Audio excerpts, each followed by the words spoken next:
uso tu yai. Hallelujah.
E o fofongia o eno mātou ali. Whaktai ngā paia. Wa mātou pisa o i lau lelei ma lau mātanga o fia i lelei tai au. Wa mātou ala langa e paia. E paia oi e o au. Awa wa tumu le atu lau lau. I lau mamalu ma lau siri ese i lelei tai au. Wa mātou whatangisia o ngā paia i lelei tai au. Ye pafio I foi le nganga le nei tai au I lunga na mātou mafutanga. Mai lava ia mataina se o I lona whai wina. Ia lau whaunga. Le au tāpua I le nei tai au e maisi o le mātou a inga o loo whapenao na ngai mai lunga le anga. Tai mai e loa nganga pa ia. Mātou maua se saulinga fia, saulinga sauloto. A wao mea ia loa nganga ia le saulotonga lo mātou watua. Ia whamaria lo mātou a kale sia I le nei tai au. Ia mātou tāpuai I le loto e tasi ma le manatu e tasi ma le nganga e tasi. A wao tāpua inga ia e te mafuta I lo mātou watua. Ia e whamanuia mai ai mātou fo ia te oilo lava vi inga e ana langa le whanau le tua. Amene, ma amene toi ave sau sau langa pati, whapa o lau pati le nei tai au. Amene, whaftai ai lo tātou watua le nei tai au. Ia o te manatu le nei tai au. Mua no fia whawhiroa I le pa ia la silasi o le tātou mawhtanga e tātou te le io e ave le vi inga o le atua le nei tai au. Ma lo le tau, ma lo le folau, ma lo le ngā lulue. Te le tiute le tātou whenga ia le nei vai aso e whawhtai le lofo le atua. O lo whawhua loa pēr lo tau soifua ma so tātou wola. Mai le atua tātou te au auna ia te ia so taitasi. Tātou maua fo I le nei tai au mātango fie. Tātou te o mai tātou te mafuta I o le tino keriso I le ngata I to tono le ni tau vini. A o fata whai tau langa e fia I tu e whao le nei larolangi. O loo whape nao na tāpua I ai. Le e ua wala awina I le atua mo lona whinanganu. Ave sau pati mo o le nei tai au. Amene. A wawa e mawhai o na tātou whai tau langa le nei tai au. O le vi inga e le oso tātou vi inga. Ai a fo I pe ia te ia le mamalu ma le vi inga. So le nei la tai au. Swafa manu malo ke riso lo tātou le I whaola. O le whaao le kalesia o te whaafelo iai. I le tātou maafutanga le nei tai au. Malo le folau, malo le tau le nei tai au. Ia, tali tonu lava le nei tai au. Tātou te oa I le taimi. Amen. Wow, le taimi au tofa ya mata le tātou mafutanga. O ai au ai te tono le malu o le atua. E le whaatali a le taimi o le atua le tangata. Amene. E whai uma tātou fuafuanga. Ma tātou porkalami. Ai tātou te whaasa vale le taimi o le atua. Ia le nei tūlala tātou o loa I lumo le atua. Ia le tātou whamoe le nei tai au. Le tātou atu. Mua tātou ai te mai a se tolu o na tātou o le avervi ingo le tua. Tātou tūlai le nei tai au le aingo le tua. Tātou si tia le nuu pa ia o le tua le nei tai au. Amene. E ale manatu ma le langona e le opongi sa me o lo tupu I lau sila ma lau vai le nei vai tau o tātou ia. O aso ia ua uma na tofa pe ona fetala ia le fionga pa ia le tua e ala le vangalia matai o lua sifulu ma le fa maua so taimi e fai tau iai. O mea uma ia wa tutupu e le fau I lalo le la le nei wa uma ona fai lo mai le afionga pa ia le tu. A tātou wa ai tele atunu ua tau mawhai ave ese Israelu ma le whaafanua o le langi. Ai le mawhai le anga whai mai la whionga pa ia le tua. A au Israelu pe au le tua ma Israelu. E le ai a seisi e whaasanga tau ma. E whapena foi oe maa o le nei tai au. O ila tau uma e au ai le tua. Whaatasi ai le tua. E le manu malo ai se o le tātou si itia le nu pa ia o le tua le nei tai au. Le tua mātou tu ina atu lau nu filifilia o Israelu. Lau nu una e osi whianga ngai e ana I o mātou au ngā tama. O Abrahamo, o Isaako, ma Iakopo lo mātou atua. Le nei tai au o mātou tu ina atu. Mātou wa aia I lungo, social media lo mātou atua. Telefilio lo nu pa ia lo mātou tamae. Ai whaafitai atu nu o lo tutu pea mo Israelu lo mātou atua. Tu ina atu Amerika lo mātou tamae.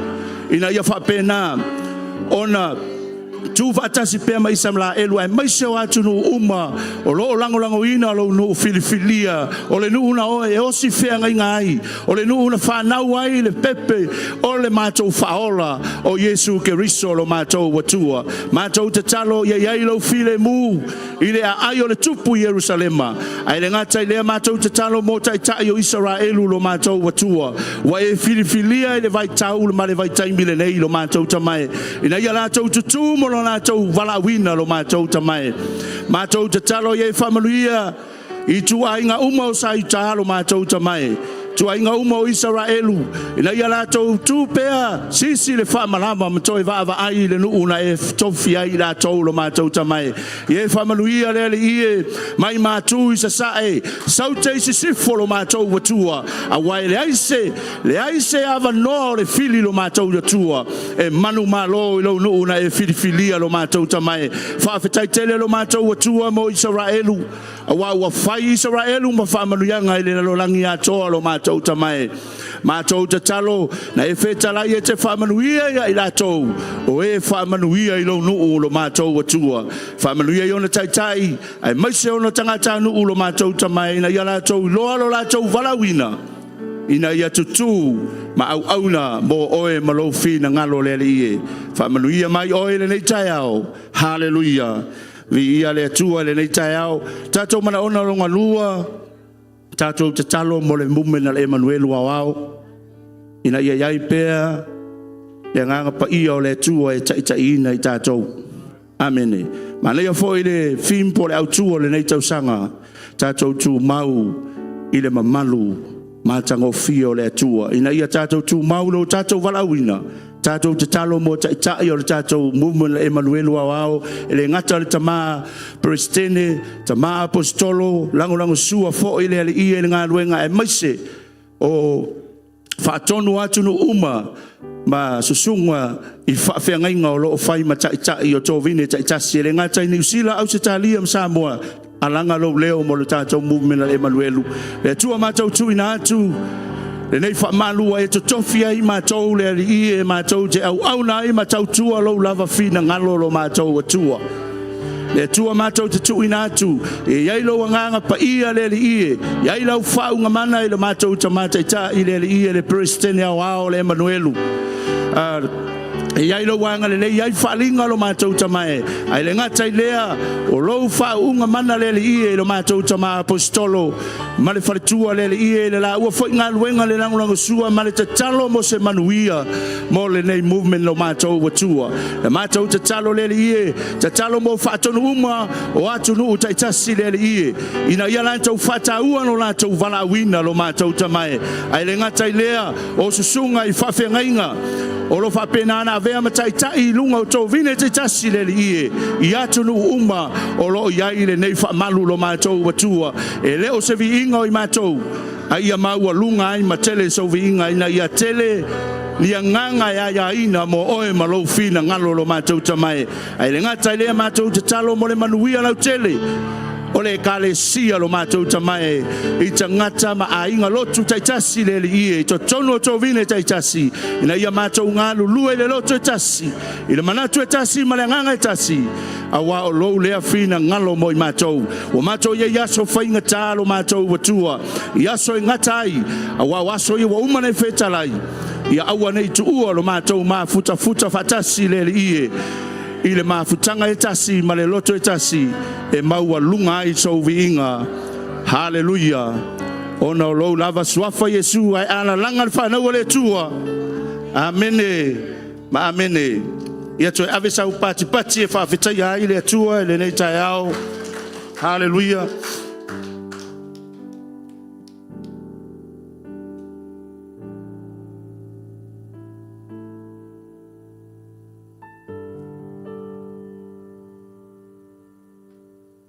Tātou te le io atu le vi ingo le atua le nei tai au. Nei upui au te amaia e whaamanatu e ia te oe le tā ua o le taulanga na whai e ke riso mo oe ma. Ua ma whai ai o na tanga oe tanga au le mamalu sili ese o le atua e ala ila na vi inga. Amen. I le whenga inga tuai whai mai E ele mea ngata ai le mea alu ele tangata ele mamalu o le tu. Amen. Ele ima whai e taulanga na whai e le whenga inga tuai o si taulanga. O na whaatanga ai oe maa o le tangata anga sala tātou te ulu atu le mea sili o na paia. Ona o le anga sala. Ai whamaritala e peru le tai au le nei e peru e se fulu o nono whai upo se fulu male iwa. I le luas fulu maltasi whamai upu o le tuspa i e whaapea e ala le fionga le tua o whamai o lene I le auso e ua tātou sa oloto e ulu atu I le mea sili o na paia ona o le toto o Yesu Kiriso. I le ala fou e olai ua whaapaya ina e ia mo I tātou I le ie pui o lona lava tino lea. Mona ua ia I tātou le whaitaulanga sili e pule I le whale o le tua. Amene. E ingo le tua I le nei tai au. Whamali tala tu spaia e whaitau e whamai. A o tau ke riso I lungo le sa tauro lea. Whamali taimi ana whapena o na tutui ai lona I tu le tau. Whapena o na whaangau ai lona au wa maliu o ia. Whamai na sau ai le alanga I le malu pa ia o le tua I tutono Jerusalem. Aise a whai mai, ua maa sai lua le ie pui o le malu. Le ie le na sai o e maa, aise a ona o le maa losi o le anga sala. Ai whai mai a, e le ima whai e toto o manu, sa whai e taulanga I le whenga inga tuai, ona vailua ina le ie lea. Na toe au mai e le atua lo na alo e vailua ina le ie. Ona o le alofa ia te o e maa. Whai mai a, ua tanga o e maa u, tātou te ulu I le mea e sili o na pa ia, ona o le toto o Yesu Kiriso. Ave sau pati vi ia I le atua. E te whaafetai ai le taulanga whai mai e tasi, a e le ma whai taulia. O le taulanga e tasi whai mai watanga I oe. E le whaatapula a whai taimi e te alo e le mamalu o le atua. So o se taimia o lo ava noa le atua. Whai pese worship team, tai tātou le nei tai au. Hallelujah. Tosi o mia o le fata E tapena o le taulanga Matona o ri au na E mana o mia o lo mana Taitaina Le nei saulinga A o sisi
sili ese Etatau ya te ole vinga No sua fafa neneina Etatau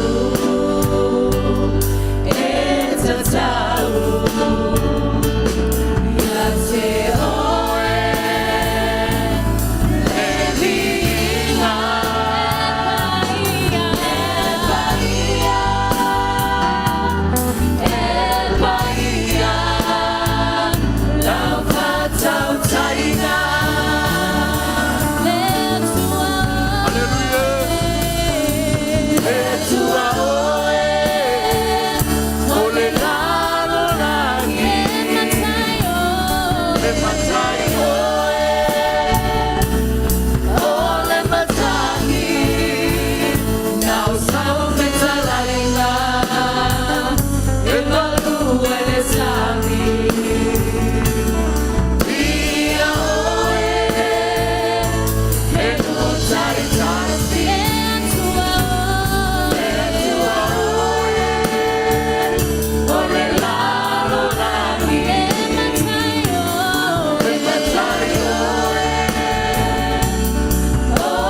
Toi usua tu yai sauli la vinga.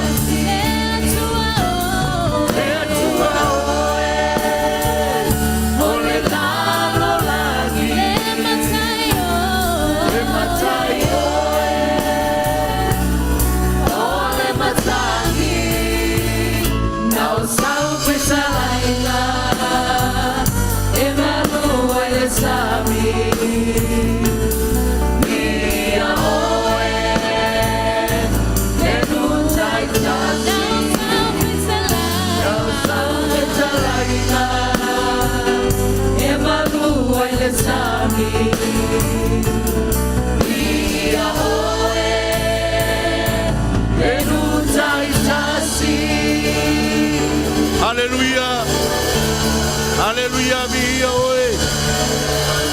E fai oe, ma manu e siri ese la oe lo mato tua.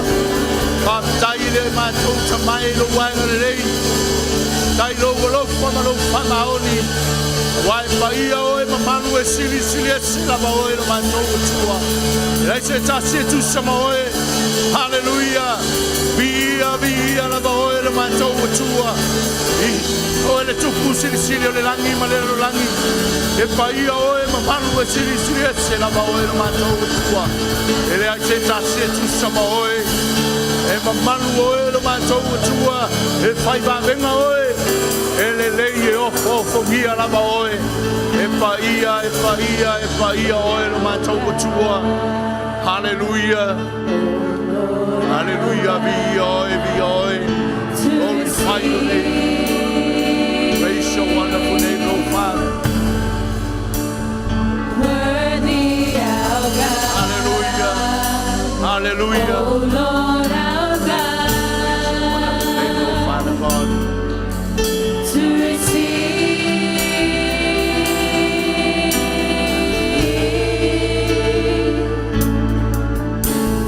glory, honor, and power. Glory, honor, and power.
tua le tai au.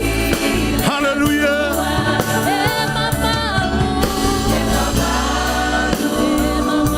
Hallelujah. Yo e mamalu o e lo mātou atua.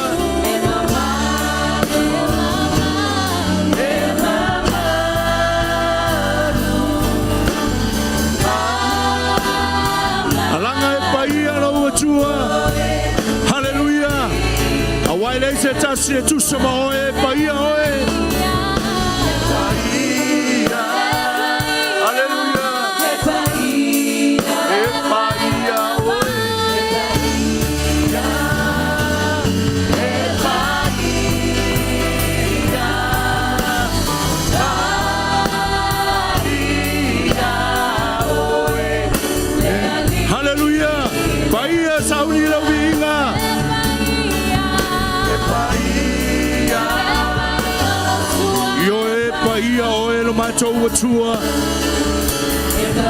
Hallelujah.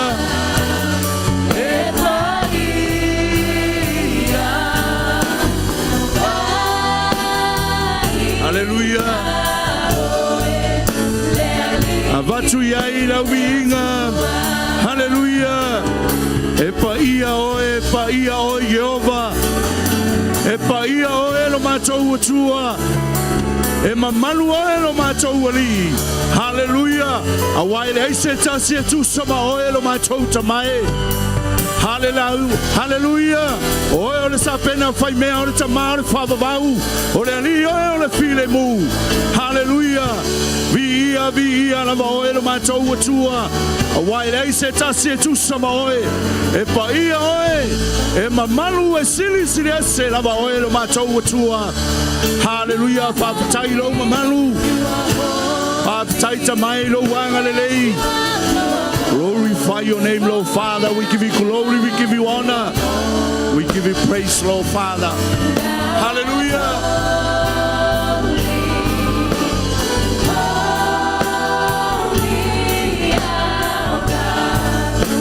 Hallelujah. Vi oe lo matou tua.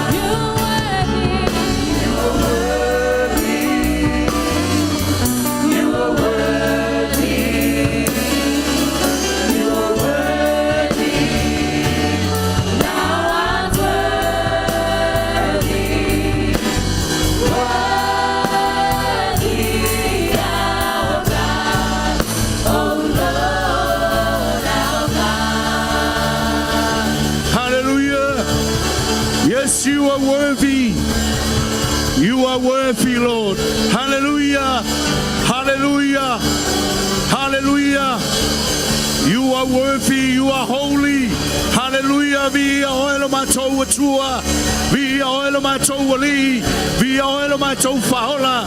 Fatai nga paia lo matou feso soani. Fatai lau fa malu malunga le nei tai au nga paia. Ave oe mamalo fa lo ngia le nei ma tanga lo matou tua. Tai oe fa oe le nei tai au. Hallelujah. Via oe Yesu Kristo. Hallelujah. Hallelujah. O sana via oe lo matou tua. Ele ai se tasi tu sama oe. Faaftai lo mamalu. Faaftai lo matango fie. Faaftai lo lo fatu no ile nei tai au. O matou falongo ina. Lo fe afiu a ile mene lo matou tua. Hallelujah. Glorify your name, Lord Jesus. Hallelujah. No foul life, Mato Tebili, Iate Oe,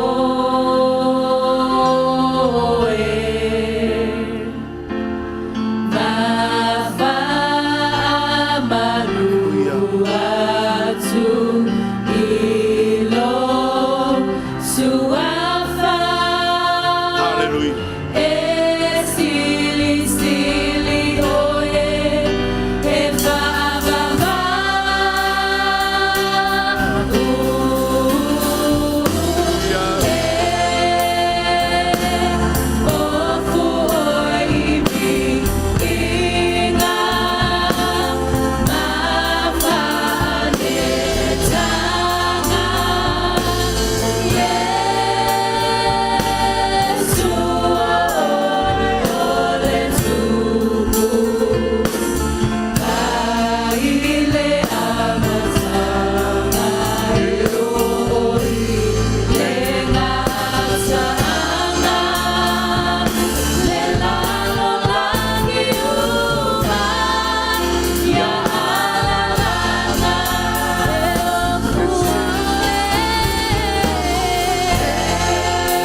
watua le nei tai ao I lau vinga.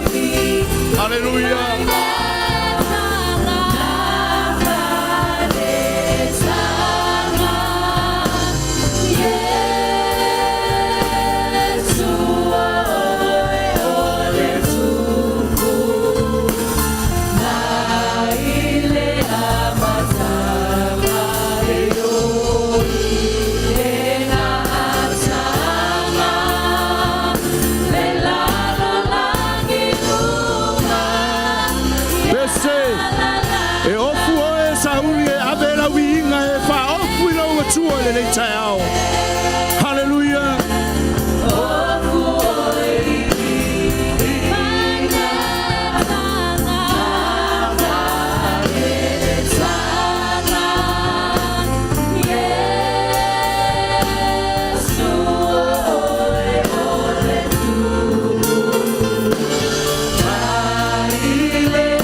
Hallelujah.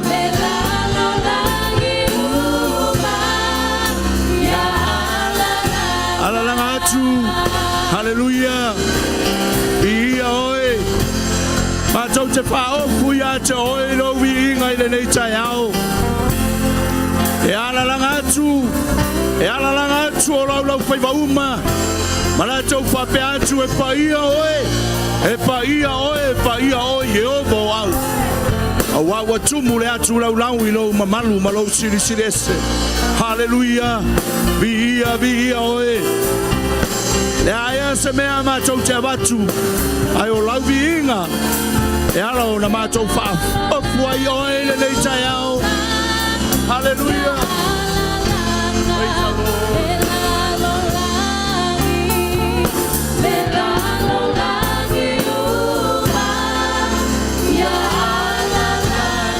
Ala langa atu I lau atua. Ala langa atu I lau atua I le nei tai ao. Whaopu ia te ia I lona viinga. Hallelujah. E pa ia oi e o au. Mātou te whaopu ia te oi le nei tai ao. I lau viinga. Awa oe sili lava oe lo mātou watua. Oe o le whaitaulanga sili. Oe o le mātou ta mālo mātou watua. Oe o le sapena whai mea o le ta mālo whavavau o le li oe o le file bu. Hallelujah. Oe o le atua o ainga. Oe o le atua o ekalesia. Oe o le atua o whanau. Hallelujah. Vi ia oe lo mātou watua. Whawhetai lau mamalu malo sili ese le nei tai ao. Wa mātou whanongo ina. Lo pa ia ma lo mamalu sili ese le mea nei. Hallelujah. We glorify, we magnify your name, Lord Father. You are worthy. You are worthy to be praised. Hallelujah. There is no one like you, Father. There is no one like you, Father. We give you glory, we give you honor, we give you praise. Hallelujah. We're here to honor you, Lord Father. Matou whawhetai alo wanga le lei malo alofa. Whawhetai lo mamanu. Hallelujah. E moni ma whamaoni au pua rau whetalainga. Wai se sawi lo mamanu e tele e tu au no ina e au noa ma au whamanu yanga. A matou mana o mia lea whamanu yanga whai maila wa fionga. Matou whalatalata atu o na e whalatalata mai lea ia I matou. Hallelujah. Vi ia oe lo matou watua. Praise you.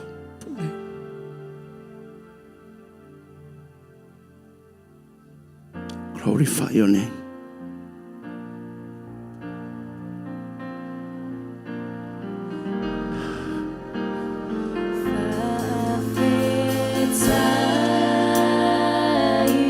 Whawhetai lo watua I le tauranga I ala ia ke riso. Whawhetai le manatu mai o lo watua ia te oe ala ia ke riso I le tai ao le nei.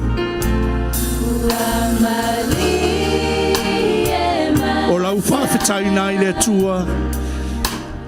E ala I le viinga I le tai ao le nei. We worship you, Lord Father.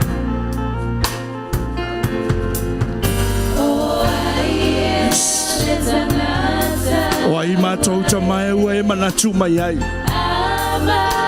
Mātou tangata ngasala ma le whatau wa. Hallelujah.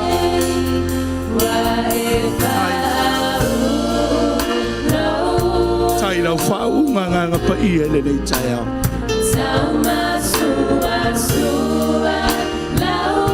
Hallelujah.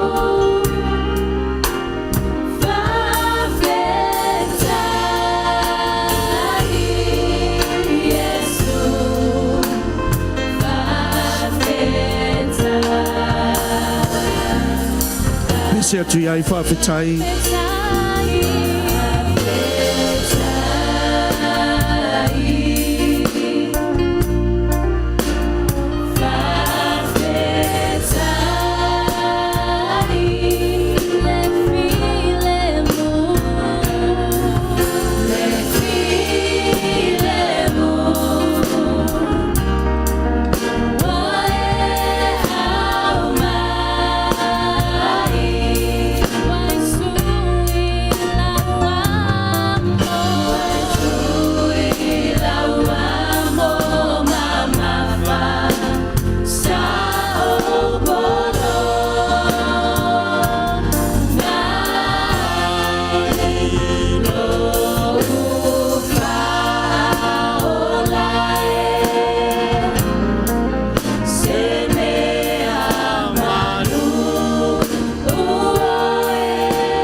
Alanga lau pa manu, alanga lau viinga,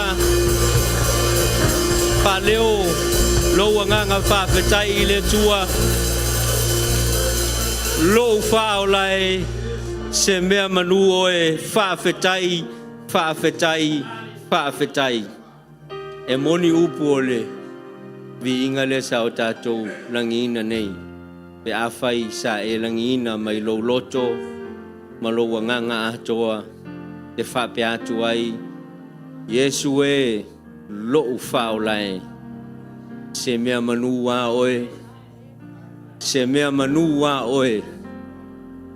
iona e wha umale oe tusa o lo soi fualen hai te iai ai moa au se mea manu oe se manu o te le mangalo se mea manu oe se manu o te le sauloto se mea manu oe o te le malolo se mea manu oe o te le manuia se mea manu oe o te le manu malo mai le pule le tuinga ma whawhetai ia fo ile vi inga ia te oe le nei tai ao le tua e le masalomia o loo iai le mea nei a fio mai la ia oe nganga pa ia i le mea nei a fio tupu tutonu ia te i matou e manuia ai o matou whaiva o le vi inga e fo ia te oe ala langa le nu o le tua matoe pati ma whape atu Amen, amen. And all the saints in the house shout. Hallelujah. Alala ilalo ile mamalu ole tua.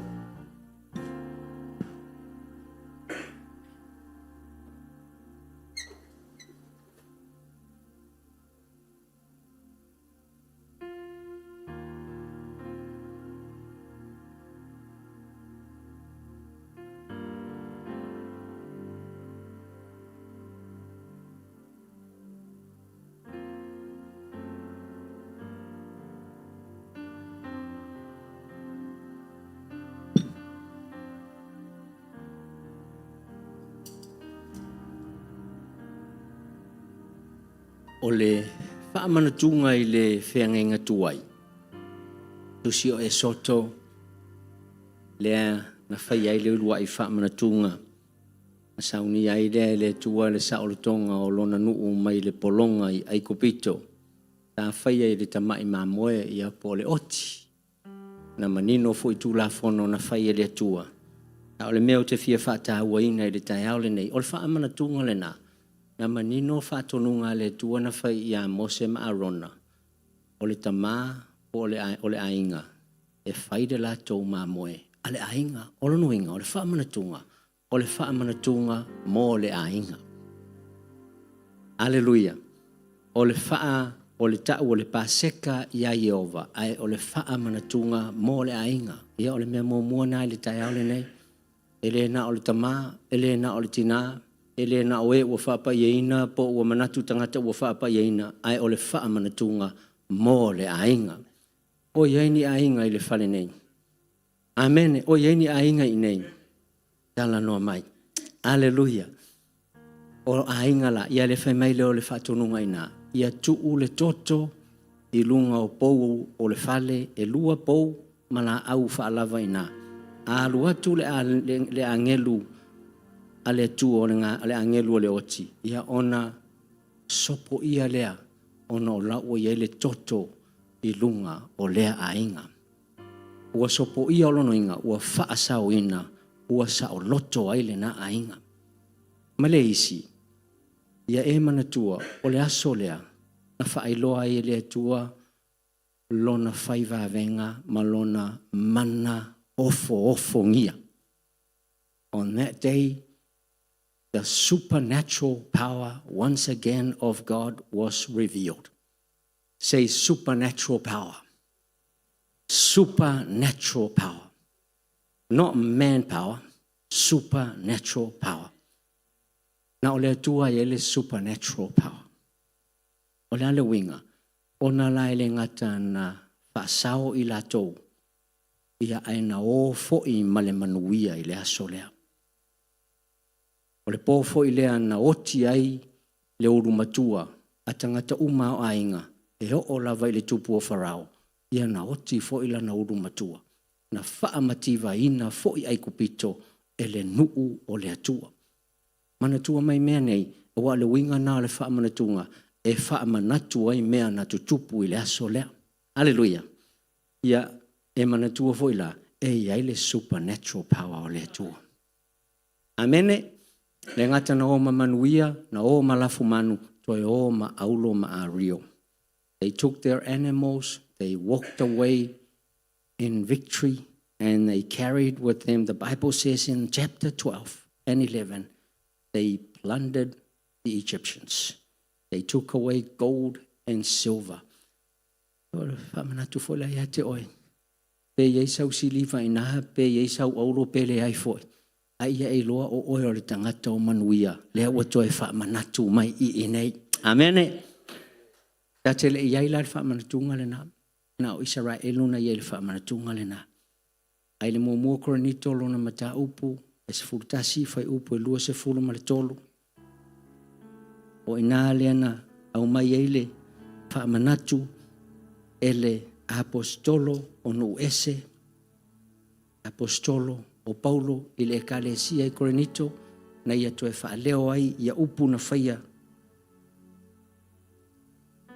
E le au sinopi po le au wha evangelia e tātou te loa mātai o Luka ma Mareko I upu nei e whapea o au na o maua. mai le li. Le mea na outu ina atu ia te outou. O lea lava po na whaalataina ai le li o Iesu. Ua tango ai i le areto. Media put that up as I am reading 1 Corinthians chapter 11, verse 23. I won't read it, you can read it. Pai upelua sumarwha wa ia whaafetai o na tofi ai lea ma ia avatu ia i ma ia whaiatu ia tango ia i na a ai o lo utino le nei ua tofi masui. Pai mai masui o outou, i outou whaia le nei mea ma whaamanatunga i atea. O ia whaapea fo i le ipu ina ua uma o na ai. Ua whaapea atu i le o ia. O le ipu le nei, o le whenga inga fau lea i lo toto.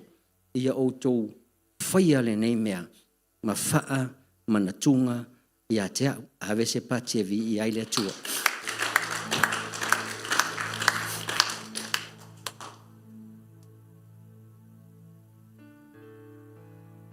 Simon au whainga ruenga au ole.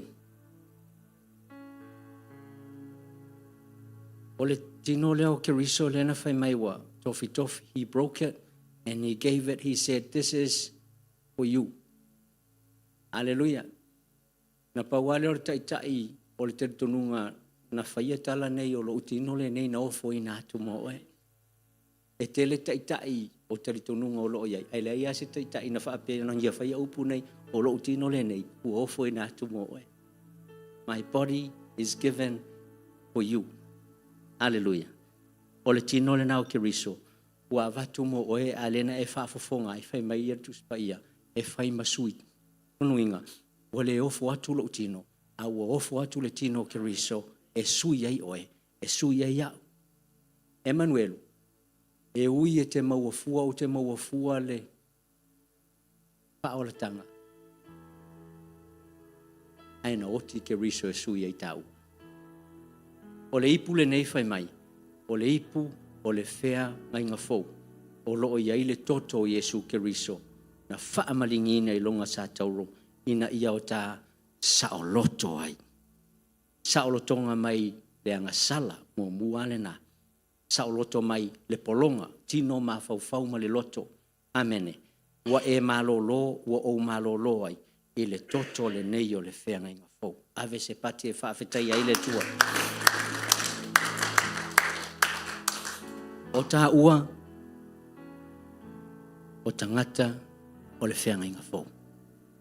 We are the people of the new covenant. O tā ua, ua o tā saoloto. O tā ua, ua o tā manumalo. O tā ua, ua o tā mangalo. O tā ua, ua tā hola. Hallelujah. Say that to yourself. O le winga na o le whaamanatunga whai mai. So se mea, so se teimi, e te whai aile nei sauninga. Ia e manatua mea umana. Mo ini o mata, mo ini o fufonga. Oh Lord, your supernatural power then is still here today. O le mana o lo toto i le whenga inga tuai. O lo o iai pea i le taimi nei. Wana e feta lai o oe le tua e te le liu o ana nafi. O nei, se ia o lava i le whaavavau. Hallelujah. Whaafetai tamai lo wa o mai i le nei tai au. Whaamanatu mai ai. Le ofo-fongia o lo whaivavenga sa e whaia i le taimi lea o le whaamanatunga tama. Na ofo i nātu ai le toto, lo toto, e whaasa o loto ina ai i mato. Ta sile ne o vavenga, na feta lai ai le atua, ona o le tali tonu o lona nuu, le numera e se fulu ma le wha, se fulu ma le tasi e whaapea ai. E ino mai ea le nei nuu ia te au se ia whea. E ui i le tele o o vavenga, ma whaai longa na o whaia, ai le tali tonu mai lava. How long will these people treat me with contempt? in spite of all the signs and miracles I did in their presence, and they still don't believe me. E talo le tua, e pei fo'i o le awa o Paulo, ina ia o mātou talia ma le talitonu, ai awane o mātou talia ma le faa le tatau. Ia awane I tau nuu lawa fionga na e whaia I lo nuu o Israelu, ona o le talitonu, ai ona o mātou o tangata o le whianga inga fou, ua o mātou talitonu lava le tua, ua o lea ua o mātou whaatinoina, o mātou o tangata o le whianga inga fou. For we are the people of the new covenant. We were not there, but we are now here because of Jesus Christ. O le mea lea, whaafetai Jehova. E le tino ma le toto Yesu Keriso. Whaamanuia, le atua, mātou talia, ma le whaafetai, ma le oli, ma le talitonu. May we partake and receive it in faith and with a thankful heart. In Jesus' name, amen. Tala le tātou ia tūla I mai lau whainga ruenga.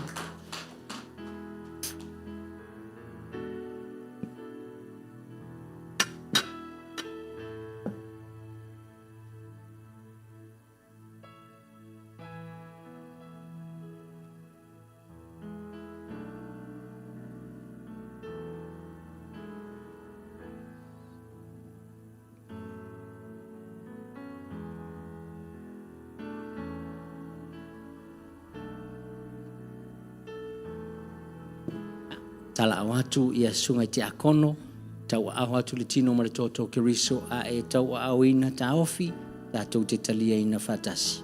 Suatu.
We're of a special kind.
Mātou talia ina, malanganga whawhitai, male talitonu, let's receive it with a thankful heart and in faith. Da Yesu.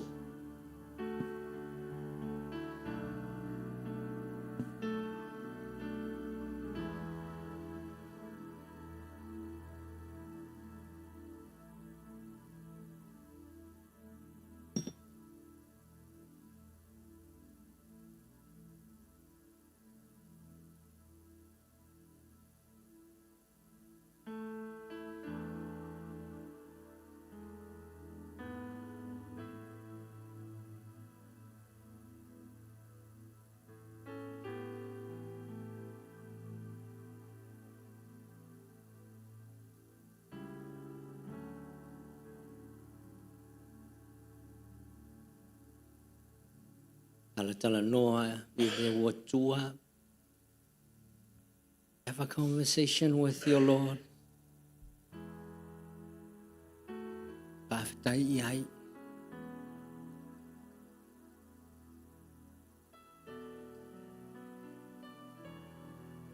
Ia whātai ta inga o le tala noa e au no se leo. Au mai e hana. Tala noa au mai le loto ma le nganga ua whaanga i tia. Memu lau ngutu. E tala noa le loto ma le nganga i le tua. Ta uiai. Pai vave. Tua ia te oe o au foi o te whaia. Thank you, Lord.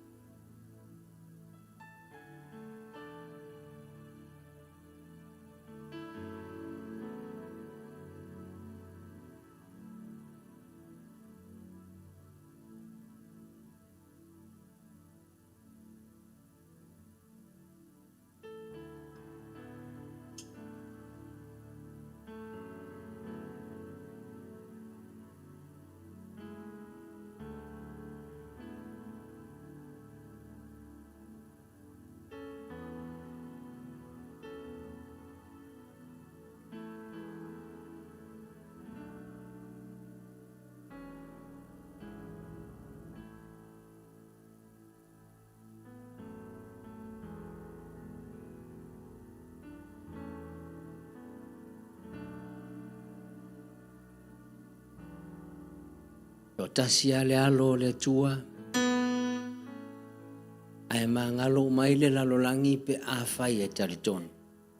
One son, one lamp came to save the lost. More than enough. O ai lava e taritonu ai e mangalo ai. O whea lava e matamata mai ai, malangona mai ai le nei sauninga. E sa o loto ai lava ina. The Lord also set up this system. You don't have to come to church to receive this. Wherever you are, and when you see it, and you believe it, and trust the Lord, you are also saved. E te maua mai lunga o le sami, e te maua i lunga o le ea, o lunga o le ele, e te taritonu ai ia. Pe te lunga fo o le sa tauro pa pei o le pangota sa i le situ o ke riso. E te talia lava ma e sa loto ai lava ina. That's the supernatural power of God. All it takes is faith. Exchange faith for the blood of Jesus, and He will do the rest. Lo whaaolai se mea manua o e tama. Mātou te le sauloto whawhatai le nei tai au i le whamanatunga wa e toi a o mai ai ia i mātou. E tā ua o le whamanatunga so se taimi mātou te whai ai ia o mātou manatua oe se ia o ina e toi a whio mai. Mātou te taritonu iai o mātou manuia, o mātou sauloto, o mātou mangalo, o mātou o tangata manu malo a ia i lava le tua ono o Yesu Keriso. Whawhetai tama e ala langa le nua le tua ma whapeane, and all the saints in the house shout, Amen. Amen and amen. Yeah.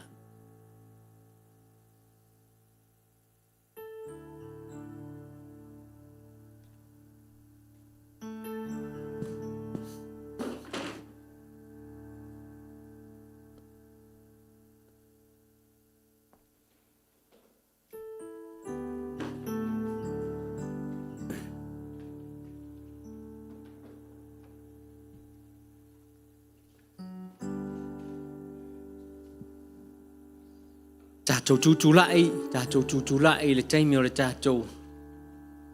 Osi ngā taulanga I le tua, o le whamanatunga, o le whaataitainga le nana o mai le tua I le ola foai. Ia avea I tātou matangata e foai atu. Amene. Hallelujah. A e foai atu e to e foi mai. O le fua o le foi mai, e fuatia lea I lau foai atu. A tele alu atu, e tele foi le foi mai. Amen. There are laws of God. One of them is the law of sowing and reaping. So we can only talk about financial blessing this morning. Le fatu o lou ta mau ainga. O lou wanga waa. O ta leni, o pisinisi, o ngaluenga. E vatu e le tua I a te oe. Yo le avanoa le whaamanatua I a te oe. E le mo'omia le tua le oa, ai mo'omia le tua le ustai. Amen. God doesn't need a thing from us, for He owns the whole world. But He needs our obedience. He doesn't need it for His sake. He needs it for our sake. For if we believe in Him, then He will open the heavens. If I ask you who wants an open heaven, you're all going to put your two hands up. The key is in your hands. The right hand. Hallelujah. Ele asa lava ona e awa o mai le tua ia ua fionga pa ia. Awa o oe ona mea malava le tua. A tau no mai ele lava lava e mātou te toi fo ia ele lava lava le tua. A au foa ia te I mātou e ala I ngā luenga I pisinisi o le angavaa, o tā leni, o le mawhai, o le malosi. Ta mā ue foa I o mātou lima. Whawhetai. Mātou te ofo I nātu o se furuai, mataulanga e tusa o aua fionga. Ta mā, pātau nuu o aua fionga pa ia le malaki e tolu, pe upo se fulu, tō ina pupuni o le langi. A ia e se saa mai ma whaamanuia I lo nuu. Ma le whai upo se fulu maritasi, o oe foi, e te leo ina le mea e aina le tamao ainga o le ana I a te oe. Ona o Yesu, ai o mātou whape atu. Amene. Ia, tātou foai le tua, ma le loto, whawhetai, ma le loto fia. Let's worship the Lord with our giving. You are a miracle working God. Yes. You are a miracle working God. You are a wonder. You are a miracle. You are a miracle working God. You are a miracle working God. You are a miracle working God. You are a wonder. You are a miracle. You are a miracle working God. Oh, you're to a five.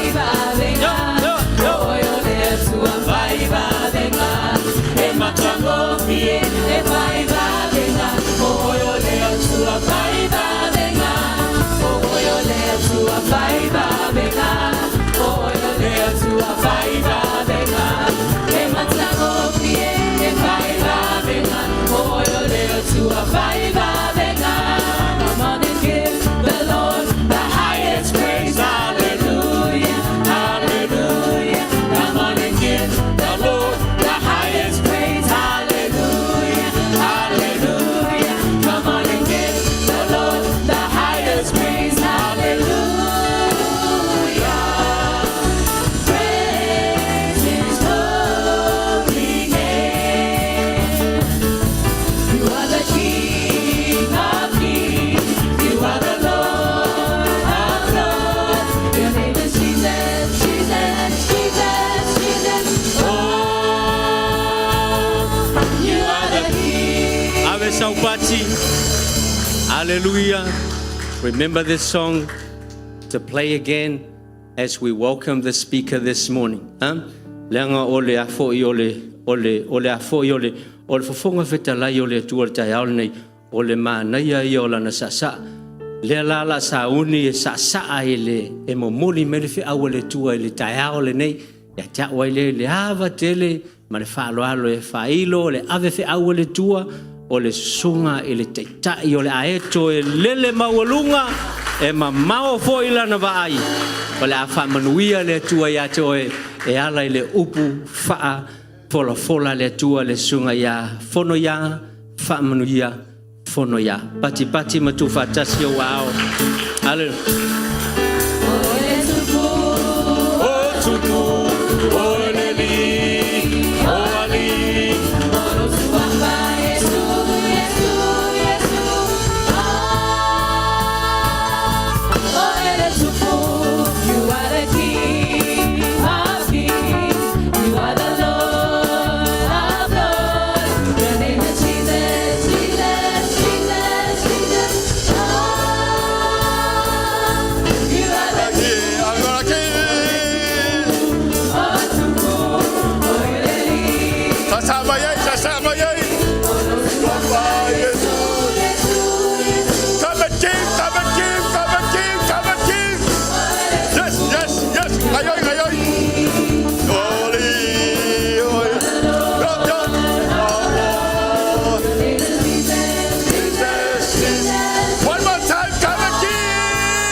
Tama o mātou pepese o mātou fia lava I lo anga le lei ma lo olofa. A o mātou iai lo mamalu ina ua tanga ia I mātou. O na mātou ulu sa o loto atu I le pa io lo a fio oe lo mātou tama. Pei ao ma upo le nei tai ao. Mātou whaftai ono nei avano o mātou maua. Mātou tutu lai ai lo mamalu tama. Fio mai ai o tangata nei. Anganga pa ia lo mātou whaamoi mai. Fio mai ai le anganga o le poto. Le anganga o le malamalama.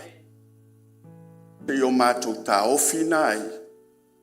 Au lava a fionga e feta lai mo e mātou. A vea le upo le a fola I le tai au nei. O se fatu e pa ui le ele lei. E tupu, maola, mafua mai o mātou o langa tai tō tasi. A o le vi inga e foi a te oe. I le suafa manu malo Yesu ke risolo mātou o li I whaola. Amene, amen. Ia whamalo si taulanga, whatalo whaise ao, i ona e lala mai lei lalo, whaafitai lava.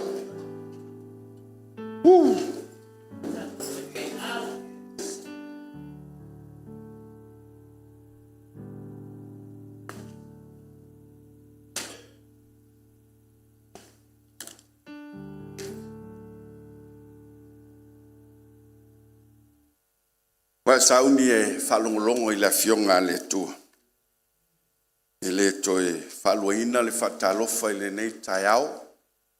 Lewa umona whatalofa atu tatou te tai vi inga. Ea awalo tau pa ia molo tau mamaru. I ia le atua I le nei aso. Au lo tau finga I le nei tai au. O te tulae e fola le a fionga le atua. Ia po au foi o le ave fe au te au na ia te oi ala le upu le atua. Le upu lava le atua. Rio na fetalaia le anganga o le atua le isaia 5 sefulu ma le 5. Sefulu ma le tasi. Ia, a fai foi e fia su e ila utusi su e iai. E faa pe foi la upu e alo tuai lo ngutu. E le foi mai fua ia te au o le atua lea. Ai faia le mea o te loto iai.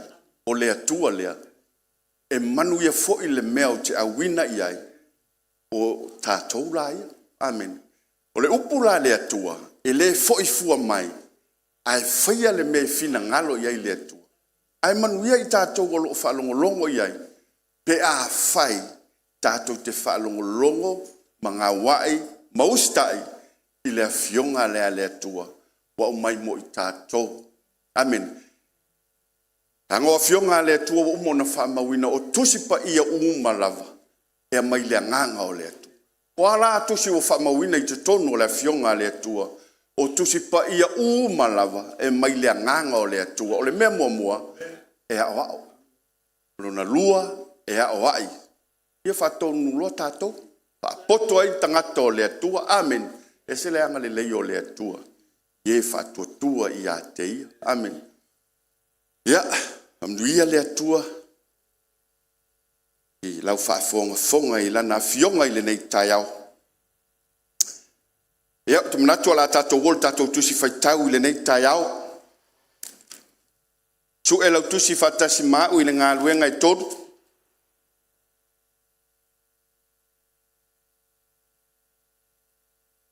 Ngā luenga i toru. Te tasi o ekalesia e fitu. Na ave iei le whaalinga i a Ioane i le motu o pātamu. E whaailoa i ekalesia nei. Ia le mele tutupu i te tonu ekalesia. Ia a whaiwa maua lau tusi a langa mai amene. Tātou whaitau whaatasi i a. Ia e tusi fōi le angelua le ekalesia. A whaiwa maua lau. Pa malulu atu. Whaalinga e tolu. Whaiupu mua se ia whaangata i le whaiupu e ono. A whaiua maua lau tusi ia alanga mai amene. Tātou whaitau whaatasi i ai i a. Ia e tusi fōi le angelu ale e kalesia o i saurataisa. O mea nei ua whai mai ai le ua iai anganga e toa fitu o le atua. Ma fetu e fitu. Ua o wiloa au ngā luenga. Ua ia te oe le ingoa ua e oroa. A ua e oti. Ia e mātāla. Ma ia e whātu mawina mea ua toe o le a mate. A wā o te le i loa au ngā luenga. O na atoa toa i lumo le atua. O lea foi, ia e manatu ai i mea ua e maua, ma ua e whalongo ai, ma ia e taofi nai, ma ia e salamo. A whai foi e te le mātāla, o te alu atu i a te oe e pei o senga oi. E te leiloa foi le tuaso o te alu atu ai i a te oe. Ua i a te oe ni nai tangata i saratai salava. O e ua le whaele e lea o la tau ofu. La tau te sāwa vali maa ui ofu sina. A wā ua te tau wai ia la tau. O le manu malo. E wha ofu ina o ia i ofu sina. O te le soloi e sea foi lona ingoi le tusi o le ola. Ai o te tauatu lona ingoi luma o lo tamaa. Ma luma wana angelu. O le ua iai taringa, i nā whaalongo mai ia o ia i le mea ua whetalai mai ai le anganga i e kāles. A whailau e toi sila e li whai upo e lua, o le ulu tala tonu alna o le tātou matua le nei tai au, tātou whaitau whatasi i ai ia. Ia e mātāla, ma ia e whātu mawina mea ua tutoe, o le amu. Patu mawina mea ua tutoi. Amen. Ai e kalesia i e fitu. I le sila male. Va aia le atua i tutonu e kalesia nei. E le aia se e kalesia o misi le sila fanga le atua malana whetalainga e whapea. Ua owi loa au ngā luenga. E le ai se ngā luenga I to tono e kalesia nei, o misi le sila le atua. E fitu e kalesia nei, o maia le kalesia le nei, pe iau nau whai atu I le amatanga. O tusi pa ia umalava e mai le nganga o le atua. E o ai I tātou. O mai lale nei e kalesia. E fai fo I ma o onga ia I tātou. A wa le kalesia lea. O le kalesia whanau fuina. O le e kalesia pei fo I o tātou. O le e kalesia whaoraina. Pa mai lale sila whanga le atua I le kalesia lea. Wa o mi loa o ngā luenga. Amen. Lea ia se mea lilo I lumo le atua. Ia, fa mai fo ia Paulo le kalesia kolito mua sfulu lima sumal valu mai o se mea fa alea nga lo tau ti ngai le ngā luenga le atua. E le se mea misi I le sila ma le va aia le atua. Iona tangata fa atua ma le lato ngā lulu I tono ngā luenga. I le sila le atua I tono ngā luenga nei fa mai ua o I loa o ngā luenga. Ai ele mea le mali ai. Fa mai o ke le I loa o ngā atoa o ngā luenga I lumo le atua. Amen. A mai fo ia I tātou. O kako ngā luenga, e le aia se me o misi lumo le atua. Po o whele kako kia ngā lulue ai. Po e ngā lue mai o le kāpaka, po e ngā lue mai o I kuai o, po e ngā lue I whaitutoa, po whele kia ngā lue ai. Awana I ngalo ia I tātou. Ia po o ngā luenga tātou te tālai ai. Awana I ngalo ia I tātou. E le aia se me o misi lumo le atua. O loo si la whanga le atua I lo wafu pa ulena. O loo wha mauina o mai le atua. A tātou ngā luenga whai. Awala tātou te popole. Pe e sila I ai le whaiwhi au pe le ai. Pe sila I ai sunga iau au sosoni sunga iau au. Ma e o lātou e tatau na whawhitai alau ngā luenga. Awa e te popole. O loo sila le atua. I lau ngā luenga. Wa wha mauina lau ngā luenga. O lo wafu pa u o lo e tautua I le ngā luenga le atua. Anga ia isi kei mi peke ngā lue ape ia se me le wo. O kau sau le. Wa whasea. O kau sau le whasea I lo ngā lue ai le ai lawa masese sau. Le isa se fisosoani I lau ngā lue ngawhai. Pei ua hori o wa e ngā lue ape ua ise mea fui le. Wa iei lo maa fau o. Wa kau whaikio. Wa tau tomumu. Usoele ai ngole atua I le kalesia le ma e kalesia umaia. Fa mai le atua. Ua o I loa au ngā luenga. E lea vea fua tātou ngā luenga whapea. Ma mea te punoa pe o ngā wale whaia ngā luenga. Ioe, anga o fio ngā le tua e lea una o ngā luenga fo ina imita stanga. Amen. A e whaia le ngā luenga. Au e te whaia ona o le vaenga. A e whaia ia I loa. E te whaia I le atua se ngā luenga. E ila tai me misi ona whawhitai au nā le atua. I lau ngā luenga whai. A wā foila, e le mawhai o nei loa au nā le atua. Ia lau ngā luenga lai te pūna wa I mai ai whafoi o, po tuai o, po whelau. E le loa e le sila au nā le atua. A o loo sila whanga la le atua. I lau ngā luenga wha. Mo le ngā luenga le atua. Amen. E iai le si whai taunga I ngā. Amene. Alleluia. E whapea. E ke whai mai.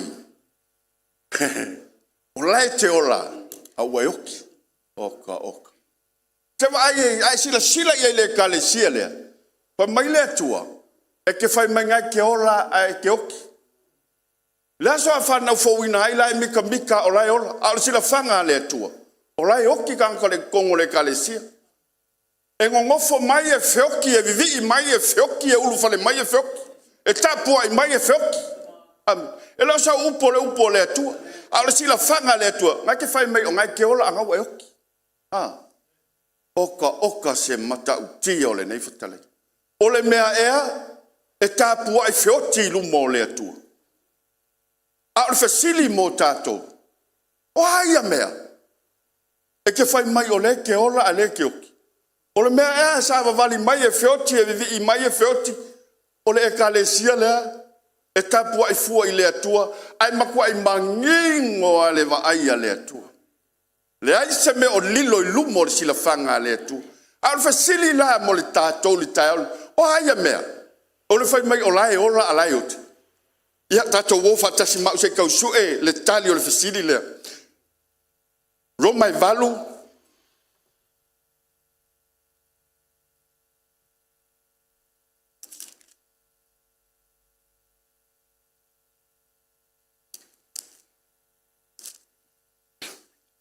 Roma valu, fai upe lima, ma le ono.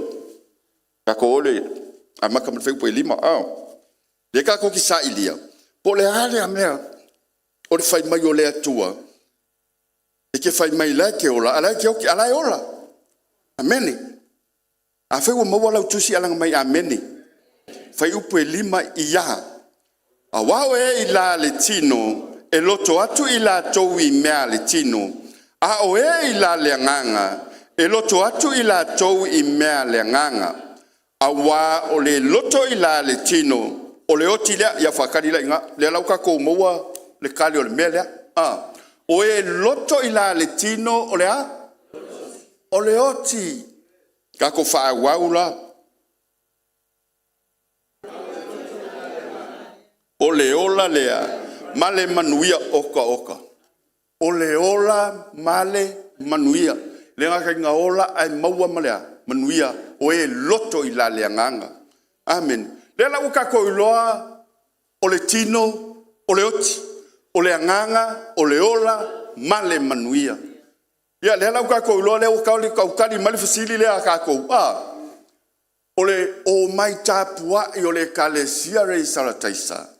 Ai e feoti ia tangata. Amen. Ile sila le atua. Tato wo se iwa ai. Po o ala mea ia le nga oti le tangata. Ia tato wo le kalatia. Ia lo masangi e tato.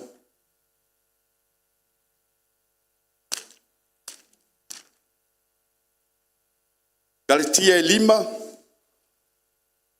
Tato savari ele umi foi tato fai tau ngatusi. Fai upas fulu maleiva. Luas fulu tasi ia se fangata luas fulu tolu. Fai ua maua lau tusi alanga mai a. Le se yo tato sailia po a tonu a mea leina oti le kalesia. Po le ha le mele leina oti le tangata tapua i le atua. Ia fai ua maua lau tusi alanga mai a mene. Ia ua i loti no fo'i ngā luenga le tino o mea whapenei o le mulilua, o le whaitaanga, o le a mioleanga, o mata, o le ifo i tupua, o le whaitonga fiti whātau la itu, o le wheitangai, o le whemisai, o le losi vale, o le lotoa, o le fina vale, o le vai inga, o masenga, o le mataua, o le fasioti tangata, o le onanga, o le poula, ma mea whapena, o te muai ta watu nei mea ia te o tou. Pei ona o whaiatu wana mua, o e whaia mea whapena, e le whai le malo le atua mo latou tofi. O e whaia mea whapena, e le whaia, sorry uso, and sister, o e whaia mea whapena, e le whaia le malo mo latou tofi. Awoia. O le makaukia la i o mea ia kako vaai ai, i le sila le atua i totono e kalesi. Le ia sa si wa umaia ia i tātou mea, a umaia Yesu Keriso e ala i le nganga pa ia e whailo i le kalesia lea, le mea le tupu. A o mea ia e tupu a umaia i tātou o le tino, o le oti le o le tangata. A o mea le tino, le alanga ko whaikaua ngei, pe ia whaingo fi, pe ia whaingo fi ang kako wola ia so umai ngei mea, ele mo whainga alo whanga isi le kele o le mele, a kako wawa ai fo iei, se pe se me fo ua uru fia ka ngaka i le mea o le feita nga, pasi aku lea me ke wa ekua, wa iai le nganga le tanga, pe ia whaingo fia nga whiako me ka ngaka, leo kako longi, o le feita nga, awa lavangi o kako loai whai le malo le atua mo la tautu.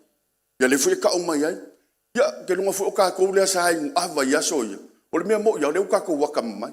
A whai ia o le ingu awa le whai mai le atua, usoi, o le o nai le whai le malo mo tofi o le natanga. O le whika ngai, o le whemisa ai e sa wai le loto whai mangalo. Ai se hangei mea, langa o mea ia, e ta tau o na teu ina ai le ekalesia le atua. Langa o le tatou te whaatalitali, i le fio mai o Keristo. Ai tatau on tātou whaatalitali. Ma tāpena pena ma sauni uni I tātou. Ina ia avea le ekalesia keriso. O se ekalesia e le pona e le ilai lumo le atua. Amen. A ole upula le atua, wa mai mo le ekalesia le nei, a wa mai foi mo I tātou, o le lotu whaola ina pei o tātou, e tatau on tātou iloa. A o ina I tātou I nei mea. Amen. I le mai mau tele o le taimi e whai ai nei, no le whitana I o le whemisa ai, ia a whai foi o ola I seolanga ona o mea whapena. Kako ke iloa, leu kako iloa, e lau ai lalo ngeilo tātou I unga kako ke ele I walau mai le atu. Kako iloa foi, ele aise sala mo I tu atu o le tunga mau. A whai pe kako ke iloa, I aise sala mo I tu atu o le tunga mau. O longa winga, wala wasa le mea le. Rona winga, walea o ngā le maliu o keriso mo I tātou. Wa mea ka alo le maliu o keriso. Amen. A o le aso le tātou te maua I le manawa. Le wa whetalai mai le atua. I le oti o tangata I te tono le kalesia lea. Ma le ola e maua le tangata I le manuia. Le ola e whawawau le tangata I ola whale ngang.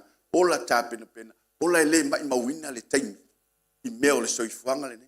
Po ala mea kako ki whaalongo I la pisi anga mea.